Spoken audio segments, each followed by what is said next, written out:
Kemudian ada lagi Pak, kalau yang arah perbatasan Jepara, arah Pati ya Pak, ini yang daerah saya dulu aja, karena saya daerah situ kan wajar kalau paham. Nah, di situ ada namanya Mbah Congot Pak, namanya saja Mbah Congot.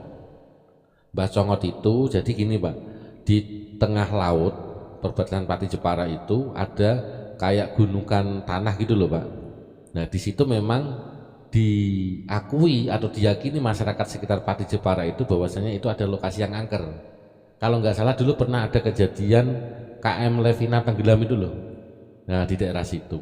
Lah Mbah Congot itu saya masih ingat karena saya dulu waktu kecil ikut kakek ya, bahwasanya Mbah Congot itu nama aslinya Mbah Mujil Mugo kalau nggak salah, Mujil Mugo. Lah di samping atau di depan musola peninggalan leluhur itu Mbah itu ada sumur tua Pak. Itu ceritanya sumbernya tembus sampai ke Congot itu. Nah kok bisa kemarin itu saya melihat postingan di Facebook atau di mana itu namanya diganti nama Habib Abu Bakar Assegaf. Tuh, ini ketemunya dari mana kan gitu Pak Imronnya. Terus ada lagi di Pulau Panjang, ini harus kami sampaikan. Di Pulau Panjang Jepara itu tahun 2010. Tahun 2010 itu bahwasanya wali yang bertempat di situ Pak, itu zaman kerajaan Panjalu Pak. Kok bisa diganti Syekh Abu Bakar Al-Ba'lawi. Al-Ba'lawi. Ini sudah menyesatkan, ya kan? Ada lagi yang baru di Holi 2 tahun ini Pak, itu di daerah Jogja, lokasinya di atas perbukitan, itu namanya saja itu Raden Jati Kusumo. Raden Jati Kusumo, itu kan Jawa Tulen Pak, Raden Jati Kusumo, kok bisa diganti Habib Husain bin Toha bin Yahya. Nah ini ketemunya di mana ini? Ini harus kita ungkap sejarah seperti ini, jangan sampai ibaratnya kita asli putra pribumi, ya kan, leluhur kita yang berjuang di pribumi ini, mosok leluhur kita diganti kita diam saja. Nah, kita menjaga marwah leluhur kita di mana. Terus ada lagi Pak, di Semarang itu ada beberapa, salah satunya namanya saja Mbah Singobarong. Jenenge wae Singobarong, ini berarti kan Jawa Tulen ya. Singobarong berarti kalau dalam di kerajaan itu bagian ahli perang Pak, ya kan, ya kayak sejenis itu ya.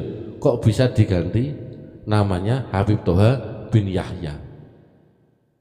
Nah termasuk Pangeran Terboyo ini juga diganti lagi Pak Imron. Jadi intinya banyak sejarah yang sudah diganti nama Timur Tengah atau Arab.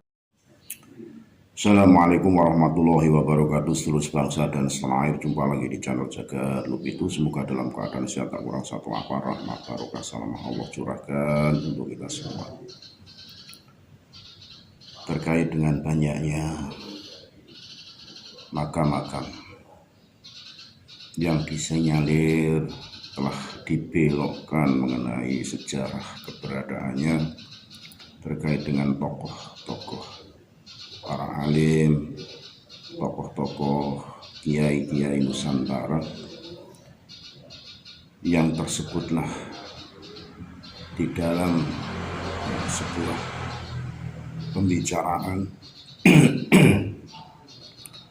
oleh tokoh satu ini yang tergugah hatinya untuk meluruskan mengenai keberadaan makam-makam keramat yang ada di bumi Indonesia ini, para pelaku-pelaku sejarah yang dilakukan oleh para pendahulu, yaitu para ulama Trah Wali Songo dan Wali Songo itu sendiri, duriah-duriahnya yang sudah beralih nama menjadi Trah Pahlawi.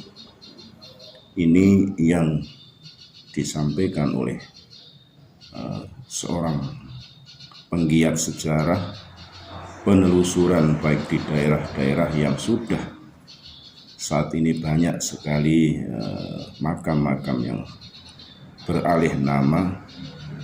Terkait apa yang sudah saya sampaikan tadi di depan, perlulah kiranya untuk meluruskan sejarah, jangan sampai anak cucu kita di bumi Nusantara ini kepaten obor dan tidak tahu sejarah para leluhurnya sendiri. Sehingga dipandang perlu para penggiat-penggiat sejarah, budaya, situs-situs, cagar alam, makam-makam yang ada di Nusantara ini untuk dikembalikan pada posisi yang sebenarnya agar pembelokan sejarah ini bisa dikanter lebih awal. Banyak hal yang disampaikan oleh tokoh muda ini sehingga barangkali perlu kita simak adanya saran petuah beberapa hal yang disampaikan terkait dengan makam-makam sejarah di bumi Nusantara ini, baik dari Jawa Barat, Jawa Tengah, Jawa Timur maupun di bumi Nusantara ini yang terdeteksi sudah banyak sekali alih nama yang tidak serta-merta disadari oleh para masyarakat atau kaum-kaum milenial yang notabene itu sudah tidak sesuai daripada nama aslinya. Katakan tokoh dengan bernama Jawa sudah beralih nama dengan tokoh yang notabene bukan penggiat atau sejarah di bumi Nusantara ini, sehingga perlu kiranya para budayawan, tokoh-tokoh sejarah yang mempunyai manuskrip yang harus dimunculkan kembali, baik itu dari Nduriah Wali Songo maupun trah-trah kerajaan yang ada di bumi Nusantara ini, untuk meluruskan sejarah tersebut sehingga nanti sejarah di Indonesia ini akan sesuai dengan riwayat yang disejarahkan di bumi Nusantara, sehingga nantinya akan dicatat kembali melalui para yang ahli-ahli sejarah ini, sehingga akan terjadi bukan pembenaran tapi benar sejarah yang ada di bumi Nusantara ini. Untuk itu marilah kita simak videonya bersama-sama agar bisa menelaah, mencermati sebagai bentuk iktibar buat kita, agar kita menjadi generasi-generasi penerus bangsa yang tahu sejarah di bumi Nusantara, di bumi Indonesia ini. Secara khilaf mohon maaf, NKRI Agama Nusantara milik kita. Assalamualaikum warahmatullahi wabarakatuh. Kita simak bersama-sama videonya.